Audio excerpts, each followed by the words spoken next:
Chapter 8. The Bird in the Attic. Snow White sat alone in the attic among her mother's old belongings, remembering how things were long ago, in the time before her stepmother died and became the mother Snow White had always wanted her to be. Snow understood why her mother didn't want to go up there. Those possessions reminded the old queen of the period when she had sequestered herself years earlier, the time when she had gone mad with grief and plotted to kill her own stepdaughter. Snow tried to compartmentalize her mother into three different women: the mother she had now, the mother who had loved her when she was very young, and the mother who had tried to kill her. Snow knew it wasn't her mother's fault. The queen had been tormented by her own father, heartbroken by the loss of her husband, and bewitched by the witch triplets. Snow had made the various versions of her mother over the years into imaginary dolls she kept locked away in a trunk in this room, dolls she never wanted to play with or see, dolls imbued with pain and covered in dust. Snow liked the mother she had now.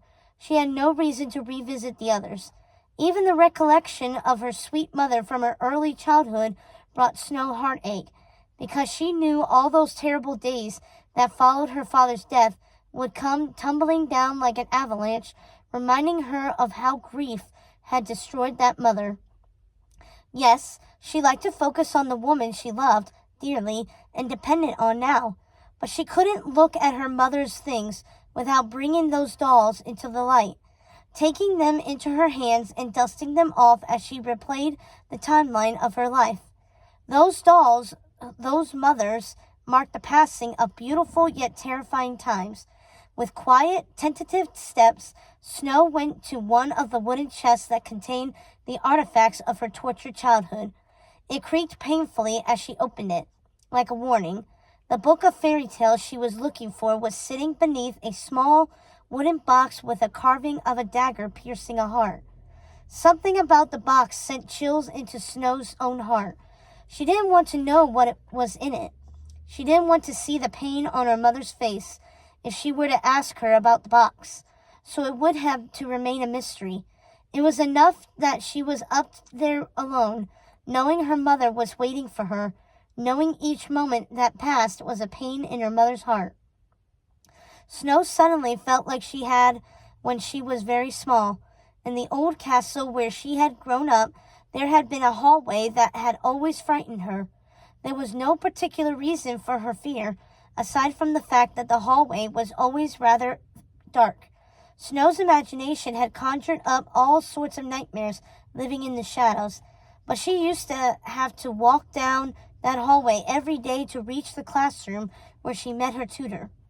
Some days she was so afraid that she would run, even though she knew her governess, Verona, would scold her for her unladylike behavior. Snow hadn't cared. She had felt compelled to run for safety even in the bright light of day. Snow White felt like that now. She tried not to look at what else was in the chest. She tried to suppress the pain surging through her heart. Snow removed the book as quickly as she could, trying not to disturb the other contents. Then she slammed the chest closed, causing dust to cascade into the air, where it glittered in the sunlight streaming through the little attic window. She looked at it for a moment, dazzled by the brilliance of something seemingly mundane. Snow mused about how something usually so ugly could turn into something quite beautiful. And she remembered her mother's transformation, her mother's beauty. And suddenly, she wasn't as frightened.